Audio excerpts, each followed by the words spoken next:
Hey everyone, welcome back to Steve's View. Alright, let's talk about something that sounds technical, maybe even boring at first, but is actually one of the most important political questions in America today. The Dow Jones just crossed 50,000. Wall Street bonuses are back at record highs. The S&P keeps climbing. If you look at your retirement account, you might think America is winning. The market is strong, innovation is booming. We've got the biggest companies in the world, the most valuable tech firms, and the deepest capital markets on the planet. And yet, at the same time, drive through parts of the Midwest. Look at small towns that once had factories and steady jobs. Listen to working-class voters, left and right, who say the system doesn't work for them anymore. Look at the anger in our politics, the distrust of institutions, the constant feeling that something is off. How can these two realities exist at the same time? Record-breaking markets on one hand and deep political frustration on the other. So here's the question I want to explore today. Has financial capital changed American politics? Not just influenced it, not just lobbied it, but structurally changed it. Because if it has, then we're not just talking about economics. We're talking about power. Now, historically, finance had a very clear role in America. Banks took savings and turned them into railroads, factories, ports, power grids. Investors funded steel plants, oil drilling, automobile production. Finance was a bridge between savings and production. Money flowed into machines. Machines produced goods. Goods produced wages, and wages built the middle class. That was the promise. Finance served the real economy. But something started to shift in the late 20th century. Especially after the 1980s, finance didn't just grow, it expanded into the center of the system. The financial sector's share of GDP increased. Corporate profits increasingly came from financial operations rather than expanded production. And the smartest graduates from elite universities didn't just want to build companies. They wanted to structure deals. You started seeing companies make more money from stock buybacks than from building new plants. You saw private equity firms buying companies, loading them with debt, cutting costs, selling assets, and flipping them. Hedge funds using algorithms and millisecond advantages to arbitrage price movements. The system became faster, more complex, more abstract. Now, defenders of this system will say, that's innovation, that's efficiency, that's capital allocation at its best. And they're not entirely wrong. America's capital markets are incredibly powerful. They allow companies to raise massive amounts of money. They fuel startups. They reward risk-taking. They give the United States an enormous advantage over Europe and many other regions. But critics, including conservative economist Oren Cass, argue that something deeper has happened. He says the problem isn't that finance exists. It's that finance has become an end in itself. Instead of serving production, it increasingly serves asset prices. And here's where this stops being an economics debate and becomes a political one. Because when profits increasingly come from financial flows, rather than production growth, power shifts. Let's start with campaign finance. Running for office in the United States is extraordinarily expensive. Presidential campaigns cost billions. Senate races can cost tens or hundreds of millions. Members of Congress spend huge amounts of time fundraising. And where does a significant portion of that money come from? Finance, technology, large corporate networks, connected to capital markets. This doesn't mean there's some secret conspiracy. It doesn't mean politicians are puppets. But it does mean something very simple. The people who fund campaigns get access. They get meetings, they get influence. They get their concerns heard at a higher volume. If you're a small manufacturer in Ohio with 200 workers, you don't have the same voice as a major financial institution that can write six-figure checks and mobilize networks. And over time, that matters. Think about monetary policy. Since the 2008 financial crisis, the Federal Reserve has maintained historically low interest rates for long stretches of time. Quantitative easing injected massive liquidity into financial markets. Asset prices rose. Stocks recovered quickly. Housing rebounded. Meanwhile, wage growth for many Americans was slower and more uneven. Again, you can defend these policies. Many economists do. They argue the Fed prevented a depression. They argue liquidity was necessary. But politically, what did many Americans see? They saw Wall Street rescued and Main Street struggling. That perception, fair or not, has consequences. Now let's talk about stock buybacks. For decades, stock buybacks were restricted. Then regulatory changes made them easier and more common. Today, major corporations spend hundreds of billions of dollars buying back their own shares. Buybacks can boost earnings, purse hair. They can increase stock prices. They can reward shareholders. But here's the political question. If a company uses profits to buy back shares instead of building a new factory, hiring more workers, or investing in long-term R&D, what does that signal about priorities? It signals that maximizing shareholder value, often measured in short-term stock performance, has become central, and that philosophy didn't come out of nowhere. It emerged from an intellectual and policy shift that accelerated during the Reagan-era. President Ronald Reagan pushed deregulation, tax reform, and a more market-oriented framework. The idea was simple: free capital, reduce government interference, and growth will follow. And growth did follow, especially in financial markets. The Dow went from under 1,000 in the early 1980s to tens of thousands today. American capital markets became the envy of the world. But at the same time, manufacturing employment as a share of the workforce declined. Entire communities were hollowed out. Production moved overseas. Supply chains stretched across continents. Corporations became global. Shareholders became more important than workers in corporate governance structures. Now, here's the key political shift. When wealth is increasingly tied to assets, stocks, bonds, real estate, politics starts to revolve around protecting asset values.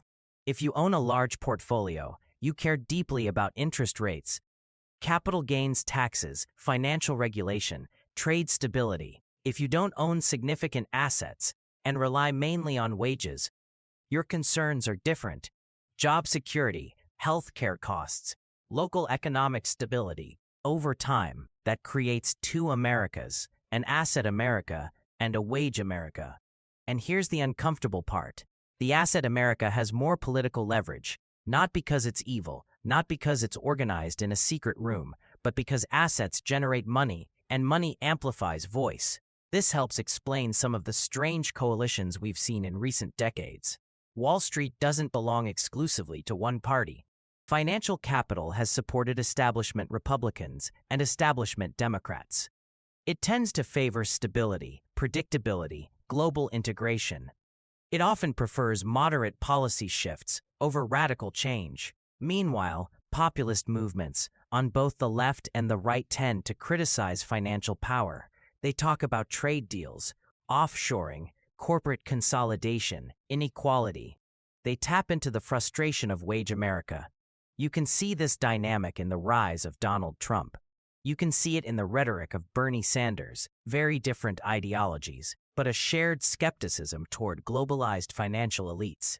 So has finance changed American politics? I would argue, yes, but not in a cartoon villain way. It has changed the structure of incentives. When policymakers know that a stock market crash will trigger panic, retirement losses, and media headlines, they prioritize market stability. When pension funds are deeply invested in equities, political leaders watch Wall Street closely. When campaign funding networks are intertwined with capital markets, policy conversations shift accordingly. Financial markets become not just an economic indicator, but a political barometer. Now let's be fair, there is a strong counterargument, and it's important to take it seriously. Supporters of the current system will say, look at the results. The United States has the most dynamic economy in the world. 8 of the 10 most valuable companies globally are American. Venture capital thrives here. Entrepreneurs raise money here. If you weaken finance, you weaken innovation. If you punish capital markets, you push investment overseas. They'll argue the problem isn't that finance is too powerful. It's that too few Americans participate in it. If more people owned stocks, if retirement accounts were broader, If young people invested earlier, the divide between Asset America and Wage America would shrink. There's truth there. Millions of Americans do own stocks through 401ks and IRAs. Index funds have democratized investing. The rise of low-cost ETFs has made participation easier. Financial markets are not just playgrounds for billionaires. They are deeply embedded in middle-class retirement planning. But ownership is uneven. The top 10% of households own a disproportionately large share of equities. Gains in asset prices benefit them more. So when the market booms, inequality in net worth can widen even if overall prosperity increases. Politically, that matters. Now let's zoom out even further. Think about how this affects America's global strategy. A highly financialized economy is very comfortable with globalization. Capital flows across borders easily. Multinational corporations optimize supply chains globally. Profits are repatriated. Currency markets stabilize trade. Wall Street thrives on global integration. But industrial policy, the idea of deliberately rebuilding domestic manufacturing, reshoring supply chains, investing in strategic industries, sometimes conflicts with pure financial efficiency. Building a factory in America may be less profitable in the short term than outsourcing, but it might serve long-term national resilience. So when policymakers debate tariffs, export controls, semiconductor subsidies, or trade agreements, they're not just debating economics. They're debating which model of capitalism they want, financial capitalism or production-oriented capitalism. In recent years, we've seen hints of a shift. Both parties have talked more about industrial policy. There's more skepticism toward unfettered globalization. There's more concern about supply chain security, but at the same time, markets remain central. Corporate profits remain high. Asset values remain a key measure of success. Which brings us back to the fundamental political question. In a democracy, who ultimately sets priorities? Voters, donors, markets, institutions, media narratives tied to stock performance. When nightly news reports treat the Dow as a national mood indicator, we internalize the idea that rising markets equal national success. But what if markets are rising while certain communities decline? What if financial engineering outpaces real productivity growth? Economists will argue about productivity data, capital efficiency, and total factor growth. But politically, perception can be as powerful as statistics if a large portion of the electorate believes the system favors capital over labor. Financial elites over industrial workers, that belief reshapes voting behavior. It reshapes trust. It reshapes alliances. Now, I'm not arguing for abolishing finance. That would be absurd. Modern economies cannot function without capital markets. And I'm not arguing that every financial transaction is parasitic. Many are productive. Many allocate resources efficiently. The real issue is balance.